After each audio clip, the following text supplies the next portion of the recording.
वही है सीन, शुरुआत में जो कंपनी आती है काफी अच्छा देती है, फिर बाद में उसके बाद राइडर्स को लूटना चालू कर देते हैं। बिल्कुल अचानक जो है बारिश स्टार्ट हो गई है। तो हेलो दोस्तों, तो आज हम आ गए हैं संतोष जी से मिलने के लिए। ऐसे मैं इनको परसों से जो है कॉल कर रहा था, तो प्लान बना कि भाई संडे को जो है मिलते हैं, क्योंकि आप सबको पता है कि संडे जो है ना काम थोड़ा सा जो है कम होता है, तो इसलिए संडे का प्लान बना। और संतोष जी बढ़िया सर। और इनका जो है अगर नहीं जानते हैं आप तो संतोष साहू ब्लॉग के नाम से जो है इनका चैनल है, और ये भी जैसे मैं काम करता हूँ ऐसे ये भी काम करते हैं। तो अगर सब्सक्राइब नहीं किए हैं तो नीचे डिस्क्रिप्शन में लिंक दे दूँगा और जाकर के सब्सक्राइब जरूर करना। अच्छा, ये डिलीवरी लाइन में जो है आप कितना दिन से काम कर रहे हैं? ये जो फील्ड का काम है, जो डिलीवरी बॉय का काम है, ये मैं 1.5 साल से कर रहा हूँ। ठीक है, 1.5 से 2 साल से कर रहा हूँ लगातार मैं जी। और लगभग सभी कंपनियों के साथ मैं काम कर चुका हूँ। ग्रोसरी डिलीवरी के मैं अभी नहीं किया हूँ, जेप्टो, ब्लिंकिट, BB Now, तो इसमें भी मैं आने वाले टाइम में करूँगा और आप सभी को भी बताऊँगा मेरा क्या एक्सपीरियंस है और काम कैसा होता है, कितना अर्निंग हो सकता है। बाकी फूड डिलीवरी का बताऊँ तो फूड डिलीवरी में जोमेटो, साइडोफैक्ट, स्विगी, इन सभी में काम कर चुका हूँ। पार्सल डिलीवरी में भी पोर्टर हो गया, वीफास्ट हो गया, जो अंकल डिलीवरी है, स्कूटन है, इन सभी में भी कर चुका हूँ काम। बाइक टैक्सी भी मैं किया ही हूँ और सबका वीडियो बना के आप सभी को बताया भी हूँ कि कितना अर्निंग होता है, क्या क्या दिक्कत परेशानी आता है। जैसे भैया बताते हैं आप सभी को, वैसे ही मैं भी आपको बताता हूँ। तो हमारा यही काम है और 1.5 साल से 2 साल से मैं कर रहा हूँ। अच्छा, लॉकडाउन में ऐसे सबको पता है कि भाई लॉकडाउन से जो है ना अधिकतर लोग जो है डिलीवरी लाइन में आए हैं। अब क्या आता है ना कि लाइन में आने के बाद जो है ना लोगों को ये काम पसंद आने लगता है, कोई बोलने वाला नहीं है। 800-900 का डेली का इनकम हो जाती है। यही होता है, पहले तो बंदा समझता है कि अगर कोई काम नहीं है तो भाई मैं कर लेता हूँ, फूड डिलीवरी कर लेता हूँ या फिर पार्सल डिलीवरी पार्ट टाइम में कर लेता हूँ। लेकिन पार्ट टाइम में जब वो 4 से 5 घंटे काम करता है और 4 से 500 रुपये कमा लेता है, पेट्रोल काट के अगर 400 रुपये भी बच जाता है 5 घंटे में, तो सोचता है यार मैं कहीं अगर 12,000 या फिर 10,000 का जॉब करता हूँ तो मुझे 9 से 5 का टाइमिंग देना पड़ेगा। 9 से 5 घंटे में मेरा वही 12,000 या फिर 15,000 आएगा। और वही मैं अगर जोमेटो को ही फुल टाइम करना चालू कर दूँ तो मैं 25 से 30,000 तक महीना कमा सकता हूँ। तो इसी गलतफहमी का शिकार हो जाते हैं बंदे और आ जाते हैं इस फील्ड में। इस फील्ड में जब एक बार घुस जाते हैं ना फुल टाइमर बन के, जब इसका आदत लग जाता है तब वो इस फील्ड से निकल नहीं पाता। और निकलता तभी है जब उसको 25 से 30,000 का जॉब या फिर मिल जाए, अच्छा खासा जॉब मिल जाए, तभी वो इस फील्ड से निकल पाता है। म्यूजिक, वरना ये पूरा जिंदगी इसी फील्ड में ही काम करना पड़ता है। अच्छा, ये आप स्विगी जोमेटो कर रखे हो? हाँ, स्विगी भी कर रखा हूँ, जोमेटो भी कर रहा हूँ। तो अभी फिलहाल कौन मतलब किस कंपनी में ज़्यादा काम करना पसंद करते हैं आप? देखो, अभी तो मैं काम अगर करता हूँ तो ज़्यादातर मैं जोमेटो के साथ ही काम करता हूँ, क्योंकि जोमेटो में ऐसा है उसमें आपको पर किलोमीटर के हिसाब से पैसा मिलता है जी। और स्विगी में क्या है उसका हाफ मिलता है। अगर जोमेटो में 5 किलोमीटर का कोई ऑर्डर है 45 से 50 रुपये का वो ऑर्डर होगा। और स्विगी में अगर 5 किलोमीटर का ऑर्डर है तो 20 से 25 रुपये का ऑर्डर होगा। ये मैं देखा हूँ, क्योंकि अभी 4-5 दिन पहले मैं स्विगी में जाके काम किया हूँ, तो ज़्यादा अमाउंट नहीं मिलता। जब तक आप इंसेंटिव अचीव नहीं करेंगे तब तक कोई भी फायदा नहीं है। ये बड़ी अच्छी बात कही आप। स्विगी में क्या है, आपको टारगेट पे काम करना पड़ता है। 24 ऑर्डर का टारगेट होता है, तो चाहे वो 24 ऑर्डर आपको 13 घंटे में करना पड़े या फिर 14 घंटे में करना पड़े, उतने घंटे में आपको 24 ऑर्डर कंप्लीट करोगे तभी आपको MG मिलेगा, तभी इंसेंटिव मिलेगा और तभी आपका अर्निंग भी होगा। कंपनी का जो है जो भी रूल है उसके हिसाब से आपको काम करना पड़ेगा। अच्छा, अगर कोई भी बंदा अगर नया ज्वाइनिंग लेना चाहता है, क्योंकि बहुत सारे लोग जो है डेली ज्वाइनिंग करते हैं फील्ड लाइन में, तो सारे लोग जो है वीडियो देखते हैं भाई कौन सा कंपनी में काम करो, कौन सा कंपनी में काम करो, तो आप जो है किस में सजेस्ट, मतलब कौन कौन से चीज़ में सजेस्ट करोगे? मैं अगर अपना एक्सपीरियंस बताऊं तो जो भी बंदा नया होता है, जो भी न्यू है, वो डिलीवरी लाइन में ज्वाइन होना चाहता है जी, तो उसको शुरुआत करना चाहिए लोकल एरिया से, यानी फूड डिलीवरी से। फूड डिलीवरी हो गया, ग्रोसरी डिलीवरी हो गया, ये आसान भी होता है और अपने एरिया में ही रहता है, तो उसको शुरुआत में ज़्यादा दिक्कत नहीं होगा अपने एरिया में रहेगा तो, क्योंकि अपने एरिया में है, जोन में रहेगा तो ज़्यादा दूर नहीं। अगर कोई दिक्कत परेशानी भी आता भी है तो घर के आसपास में रहेगा, हैंडल कर लेगा। लेकिन अगर वो शुरुआत में ही पोर्टर ज्वाइन कर लेगा जो कि कहीं भी दूर का भी ऑर्डर दे देता है। पूरे तो दिल्ली एनसीआर में भगाएगा। पूरे दिल्ली एनसीआर में भगाएगा। तो उसको मतलब शुरुआत में दिक्कत आएगा, नए बंदे को दिक्कत आता है पोर्टर में ज़्यादातर, क्योंकि उसको पता नहीं होता। पोर्टर ज्वाइन करता है तो पोर्टर में अगर वो कहीं दूर चला गया तो ऑर्डर किस एरिया से आएगा और उसी में वो ज़्यादा कमा नहीं पाता। तो पहले नॉलेज लेना चाहिए इस फील्ड से। शुरुआत जोमेटो फूड डिलीवरी से करना चाहिए और वो फिर आगे कर सकता है, पोर्टर कर सकता जो है, भी उबर लोग कर सकता है। नया ज्वाइनिंग लेता है ना, वो सबसे पहले एक चीज़ सोचता है, यार मैं इतना दूर जाऊंगा, गुड़गांव जाऊंगा, उधर गाजियाबाद जाऊंगा। तो ये हल्का से जो है ना उनके मन में चलता रहता है। इसलिए जो है फूड डिलीवरी से करने का कि आपका एक जोन है, उस जोन में आप रहेंगे। जब इच्छा हुआ आपका जो भी टाइम होता है आप घर आ सकते हैं। लेकिन अगर आप उबर कर रहे हैं, ओला कर रहे हैं, रैपिडो कर रहे हैं, पोर्टर कर रहे हैं, तो ये जो है कोई इसका लिमिट नहीं है, कहीं भी लेके जा सकता है। चल झूठा। और कितने बजे भी लेके जा सकता है, ठीक है। तो लोगों को, बहुत लोगों को जो है मन नहीं कहता कि भाई इतना दूर मैं जाऊंगा काम करने के लिए, फिर उधर से जो है ऑर्डर मिलेगा नहीं मिलेगा, खाली हाथ वापस आना पड़ेगा। तो ये लोगों का होता है। बाकी यह है कि काम करेंगे, फिर आपको जो पसंद आएगा वो आप कर सकते हैं। वो देखो उनके ऊपर भी डिपेंड होता है जो काम करना चाहता है। हालांकि जोमेटो में देखो तो जोमेटो में आपको कंटिन्यू काम करना ही पड़ता है, वो बैक टू बैक ऑर्डर आपको देगा। और एवरेज लेके चलूँ तो आपको अगर अच्छा अर्निंग करना है, जोमेटो में भी 200, 300, 400, 500 तक का इंसेंटिव चलता है, वो आपको चाहिए तो आपको 12 से 13 घंटे उसमें भी काम करना पड़ता है। जिसमें आपको एवरेज लेके चलूँ तो 20 से 22 ऑर्डर पर डे आपको करना पड़ेगा। तब जाके आप 13 से 1400 का या फिर 1200 का अर्निंग कर पाओगे। पेट्रोल काट के, अपना खर्चा काट के 1000 रुपये कमा पाओगे। तो इसमें देखा जाए तो 12 से 13 घंटे आपको कंटिन्यू काम करना पड़ेगा। वही अगर आप पार्सल डिलीवरी करते हो, जैसे मैं अगर बताऊं तो पोर्टर अगर करते हो तो पोर्टर में अगर आप 10 बजे निकलते हो, 9 बजे निकलते हो, आपको कोई ऑर्डर मिल गया, 400 का ऑर्डर मिल गया, उसमें आप 40 किलोमीटर गए, 1 से 1.5 घंटा में आप उस ऑर्डर को डिलीवर कर दोगे। कमीशन काट के आपका 300 रुपये अर्निंग हो जाएगा। आपको ऑर्डर कोई नहीं मिल रहा है तो आपको आधा घंटा 1 घंटे का रेस्ट भी मिल जाएगा। तो उतना टाइम जब तक आपको ऑर्डर नहीं मिल रहा है उस टाइम आप खाना भी खा सकते हो, रेस्ट भी कर सकते हो। तो ये टाइम आपको रेस्ट करने का मिल जाता है। उसके बाद जब कोई ऑर्डर आएगा तो आप वो डिलीवर कर सकते हो। तो इसमें क्या है पोर्टर में, पार्सल डिलीवरी में, कि आपको रुक रुक के मतलब आपको रेस्ट भी मिलेगा, काम भी मिलेगा। लेकिन जोमेटो में ये है आपको कंटिन्यू काम करना पड़ेगा, रेस्ट नहीं मिलेगा।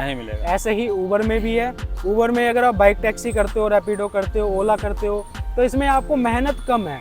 फूड डिलीवरी पोर्टर के हिसाब से देखा जाए तो मेहनत सबसे कम है उबर बाइक टैक्सी में, रैपिडो बाइक टैक्सी में, ओला में। इसमें क्या होता है, आपके पास बुकिंग आया, आपको ऊपर नहीं जाना, नीचे नहीं जाना, कहीं भी नहीं जाना। कस्टमर आपको लोकेशन नीचे ना सामान बांधने की टेंशन, ना ऊपर जाने की टेंशन, ना लोकेशन एड्रेस ढूंढने की टेंशन। आपके पास जो लोकेशन आए हैं आपको उस पे जाना है और कस्टमर को बैठा के आपको ड्रॉप लोकेशन पे उसके छोड़ना है। बस यही है, आपको बाइक से उतरना ही नहीं है। बाइक से उतरना नहीं है। तो सबसे आसान अगर मैं बताऊं तो बाइक टैक्सी है। तो करने वाले के ऊपर भी डिपेंड करता है कि वो कितना मेहनत कर सकता है। अगर वो फूड डिलीवरी करता है तो उसको ऊपर तक जाना होता है। अगर कस्टमर 5वें मंजिल से ऑर्डर करता है, मान लो अगर जैसे सोसाइटी होता है, अगर दिल्ली में भी बताऊं तो दिल्ली में भी कई सेक्टर ऐसे हैं, जैसे रोहिणी का 13 सेक्टर है, 9 सेक्टर है, इसमें ज़्यादातर सोसाइटी है। तो आपको क्या है कि सोसाइटी के अंदर डिलीवर करना पड़ेगा। पहले बाइक लगाओ सोसाइटी के बाहर, अंदर नहीं जाने देता। बाइक लगाओ, एंट्री करवाओ, एंट्री करवा के फिर आपको सोसाइटी के ऊपर अंदर अपार्टमेंट्स में जाना है। फिर अगर डिलीवर 5वें फ्लोर पे रहता है वहाँ जाना है, वहाँ पर जाके आपको उस ऑर्डर को डिलीवर करना है। तो सबसे ज़्यादा मेहनत अगर मैं बताऊँ तो फूड डिलीवरी में होता है। पार्सल डिलीवरी भी आसानी है और बाइक टैक्सी तो सबसे आसान है। 12 घंटा अगर काम करते हो, अगर जोमेटो भी देते हो या पोर्टर या उबर ये सब भी देते हो, इनकम सेम होगा। लेकिन क्या है कि आपका जो है फूड डिलीवरी में जो है मेहनत ज़्यादा करना पड़ता है। नहीं सारुण के यहाँ कुछ तो गड़बड़ है, जरूर कोई ना कोई गड़बड़। भाई बारिश आ गया है अभी एकदम से, बिल्कुल अचानक जो है बारिश स्टार्ट हो गई है। तो थोड़ा सा रुक के हम आप सभी को और डिटेल्स बताते हैं। बारिश तेज आ गई। तो बताओ, रेनकोट भी नहीं लाया? मैं भी नहीं लाया रेनकोट। संतोष जी, अगर मैं जैसे फील्ड में जो है लोग पेट्रोल से भी काम करते हैं और इलेक्ट्रिक वाले से भी काम करते हैं, तो आप भी इलेक्ट्रिक में काम कर रखे हैं। ऑन फील्ड में भी बहुत सारे लोग आपको मिलते होंगे। तो इलेक्ट्रिक में कितना फ़ायदा हो जाएगा, पेट्रोल में तो हम सबको पता ही है, ऐसे डेली आपसे वीडियो देखते हैं। देखो पेट्रोल का बाइक अगर माइलेज वाला है, जैसे स्प्लेंडर है, भैया के पास पल्टीना है, अगर 60 से ऊपर माइलेज देता है आपका बाइक, एवरेज 60 से ऊपर है, तो आप पेट्रोल वाली बाइक से करो। अगर आप पार्सल डिलीवरी करते हो, क्योंकि उसमें दूर दूर जाना होता है, और ईवी से अगर आप करोगे पार्सल डिलीवरी तो ईवी उतना सक्सेस नहीं है। इसके लिए आपको कम से कम 140 किलोमीटर जो ईवी चल सकता है, जैसे अभी एथर है, ओला है, इसके चार्जिंग स्टेशन जगह जगह पर है, तो उससे अगर आप काम करोगे तब आपका फ़ायदा है। उसमें आपका जो फ्यूल में पैसा लगता है 200-250 रुपये पेट्रोल में, वो आपका उसमें बच जाएगा।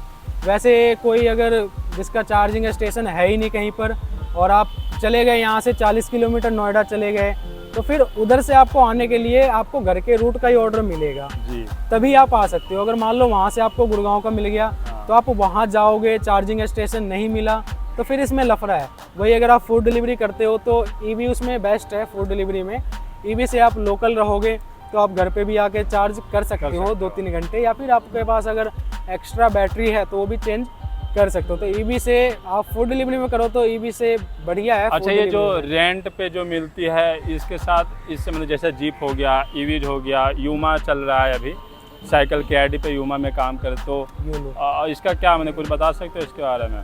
देखो जीप है, उसमें भी आपको 150 से 200 रुपये तक पर डे का रेंट लगता है। वैसे अगर टारगेट चलता है 600 रुपये का टारगेट चलता है, अब 650 हो गया है। 650 अब हो गया है, चेंज होता रहता है। पहले रहता है, पता नहीं चलता भाई, एक महीने में भी 2-3 प्लान आ जाते हैं इनके। मैं भी हाल में गया था तो हमें पता है, और इनका काफी दिन हो गया है। हाँ, तो मैं 50 हो गया, तो साल 1.5 साल पहले जिप के साथ ही काम करता था। आपको अगर पुराने वीडियो आपने देखा होगा तो उसमें आपको पता होगा, मैं जिप से करीब 6 महीने 7 महीने काम किया हूँ। तो उस टाइम पे जो मेरा एक्सपीरियंस था वो ठीक था, लेकिन अब के टाइम पे अगर बताऊं तो अब के टाइम पे बेकार हो गया है। जैसे इनसे अभी टारगेट चलता है जो वही है सीन, शुरुआत में जो कंपनी आती है काफी अच्छा देती है, फिर बाद में उसके बाद राइडर्स को लूटना चालू कर देते हैं। सेम जिप ने भी किया है, 650 रुपये का टारगेट है। ये करने के बाद भी मैं सुना हूँ अभी कि 70-80 रुपये पर डे के हिसाब से देना पड़ता है। वॉलेट में बहुत मायने जाता है। अगर जो बंदा समझदार नहीं रहेगा, तेज आने, तो उसको जो है लूट लेगा। और सुनने में ये भी आया है कि जो जिप के थ्रू होता है उसका रेट कार्ड चेंज होता है जोमेटो का, तो उसको पिकअप का पैसे नहीं देता, ड्रॉप का पैसे देता है सिर्फ। इसकी अलग ही सीन है। तो अगर आप सब ज्वाइनिंग करने के लिए जा रहे हो तो टीएल से जो है अच्छे से जानकारी लेना। अगर वॉलेट में मायने जाता है तो क्यों जा रहा है, कैसे जा रहा है, ये सब सारी चीज़ टीएल से ज़रूर पूछना आप सब। देखो सुनने में बहुत चीज़ है कि अगर जिप से करते हो, जिप के थ्रू या फिर कोई भी, मैं स्पेशल जिप के लिए नहीं बोल रहा हूँ, अगर आप कोई भी ईवी है जो रेंट पे देता है उसके थ्रू अगर आप जोमेटो की आईडी या फिर किसी भी कंपनी में काम करते हो, तो आप सबसे पहले उसके बारे में सारा चीज़ पता कर लो कि जो सिक्योरिटी अमाउंट आप दोगे वो स्कूटी जमा करने के बाद आपको रिफ़ंड कितने दिन में मिलेगा। क्योंकि बहुत से ऐसे लोग हैं जो मुझे इंस्टाग्राम पे आज भी मैसेज करते हैं कि भैया मुझे इस कंपनी ने डिपॉजिट वापस नहीं दिया, सिक्योरिटी अमाउंट नहीं दिया। अच्छा, जीप तो सीधे मना कर देता है, वो बोलता है कि भाई नॉट रिफंडेबल, वो रिफंडेबल। वही बताओ, अब पहले बोलते हैं लगाने के टाइम में, जब बंदा काम में लगता है, ज्वाइनिंग के टाइम में बोलता है कि आपको रिफंड मिल जाएगा, बाद में वो मना कर देता है। तो ये कहीं ना कहीं टीएल जो होते हैं इस बीच में वो करता है कुछ गफला, ताकि हमारा जो है, जो लड़का ज्वाइनिंग करने आया है वो ज्वाइनिंग वाला जो भी मेरा कमीशन बन रहा है वो बन जाए। अच्छा, ये पोर्टर का जो अभी नया रूल आया है वो किट लेने का, जिसमें हेलमेट है और टी शर्ट हो गया और बैग हो गया, इसमें नहीं मैं लिया हूँ, नहीं ये लिया, और बहुत सारे लोग हैं जो नहीं लिए हैं। अच्छा, क्या इसमें क्या ओपिनियन आपका रहेगा, क्या बोलना चाहोगे? देखो कंपनी ने किट चालू किया है तो उसमें सेल्फी मांगता है। हालांकि ये किट बहुत पहले से दे रहे हैं और बहुत पहले से ये कह रहे थे कि हम सेल्फी वाला फीचर्स लाने वाले हैं, तो करीब 6-7 महीने पहले से ही इनका किट आ गया था और राइडर्स ले भी रहे थे, यही देख के कि भाई अगर 10 सेकंड का एडवांटेज अगर मिलने लगेगा तो हमें फ़ायदा हो जाएगा। तो 6 सितंबर से कंपनी ने चालू किया है ये सेल्फी वाला फीचर्स। तो इसमें कंपनी का एक गलती है यहाँ पर कि इसमें सेल्फी जो ले रहे हैं वो 1 मिनट का 30 सेकंड से 1 मिनट का टाइम दे रहे हैं, सिर्फ उसी के अंदर आपको सेल्फी देना है। और हेलमेट, टी शर्ट के साथ साथ बैग का भी फोटो बैग का भी होना चाहिए, यही तो सबसे बड़ी बैग इसमें सबसे ज़्यादा जो दिक्कत है वो बैग का है, क्योंकि देखो जो हमें सामान मिलता है वो बैग में रखने लायक होता नहीं है। बैग में अगर हम रख भी देंगे, अगर मान लो कोई 10 किलो का सामान है बैग में आ गया, वो बैग में आ गया तो हम उसे टांगेंगे तो भाई हम खुद ही इधर उधर हो जाएंगे। बाइक चलाते बैलेंस चलाते खराब हो हमारा जाएगा। बैलेंस ही नहीं बनेगा, बैलेंस नहीं बिगड़ जाएगा हमारा। तो बैग का कोई यूज यहाँ पर है नहीं, उसको बांधने का जुगाड़ कोई है नहीं। अगर हम उसको बांधेंगे भी, कोई सामान ऐसा मिल गया जो बैग में नहीं आएगा, फिर उसको खोलो, ये है ना। तो यहाँ पर बैग का बहुत ज़्यादा दिक्कत है, तो बैग यहाँ से रिमूव कर देना चाहिए। अगर कंपनी लाया है सेल्फी वाला फीचर, तो इससे देखो कंपनी कोई ना कोई आगे सोच के ही चलती है कि हाँ हमें इससे ये चीज़ें हमें करना है। तो जो बंदे यहाँ पर डबल आईडी, 3 आईडी, 4 आईडी लेके चल रहे थे, तो कंपनी हो सकता है इस वजह से भी किया हो कि भाई जिसका आईडी है उसी का फ़ोटो यहाँ पर आएगा, तो हम इससे ये पता कर पाएंगे कि कौन बंदा 4 आईडी है, किसके पास 3 आईडी है। हाँ, तो हो ऐसे सकता भी होता है, कंपनी लोग इसके लिए 2-3 किया आईडी हो। चलाते हैं। हाँ, तो इसमें से बैग अगर रिमूव कर दे तो ठीक रहेगा, बेस्ट रहेगा। और हेलमेट तो साथ में लेके चल सकते हैं, टी शर्ट भी बैग में रख के ले जा सकते हैं। और यहाँ पर ये है कि हफ्ते में एक बार सेल्फी चेक होता है, और अगर किसी दिन भी आपने सेल्फी गलत डाला है या फिर हेलमेट नहीं है, किसी दिन टी शर्ट नहीं है, तो बुधवार को जो चेक होगा उसमें अगर आपका एक भी दिन का सेल्फी गलत किया है तो अगले हफ्ते के लिए आपको फिर से 10 सेकंड का डिले लग जाएगा, चाहे आपने किट लिया भी हो। ये भी प्रॉब्लम है। तो देखो, जो भी जितने भी लोग नए ज्वाइनिंग करने के लिए सोच रहे हैं, अगर दूर का एरिया पसंद आप सबको नहीं है तो आप स्विगी, जोमेटो, जेप्टो, ब्लिंकिट ये सब आप सब कर सकते हैं। अगर आप चाहते हैं कि चला हम कहीं भी घूम सकते हैं, कोई दिक्कत वाली बात, क्योंकि मैप सब में मिलता है, ओके, तो आप उबर, ओला ये सब भी, पोटा ये सब आप कर सकते हैं, ठीक है। और इनकम अगर मैं 12 घंटे की बात करूं तो आप अगर जोमेटो, स्विगी में भी करोगे तो उतना ही कमाओगे, मैंने 1200-1000 रुपये ऐसे ही कमाओगे। यह है कि उसमें मेहनत थोड़ा सा ज़्यादा, क्योंकि आपको भागता रहना पड़ेगा। अगर हम स्कूटर, ओला, रैपिडो के सब की बात करें तो इसमें क्या है कि कमाओगे उतना ही, लेकिन क्या है कि आपको खाना खाने का, थोड़ा सा रेस्ट करने का ये भी टाइम आप सबको मिल जाएगा। तो आशा करता हूँ आप सबको जो ये वीडियो है काफ़ी अच्छा लगा होगा। और संतोष जी, आपसे मिल के जो है काफ़ी अच्छा लगा, और काफ़ी अच्छा जो है आप सबको बताया है। और फिर आप सबको मिलते हैं नेक्स्ट वीडियो में।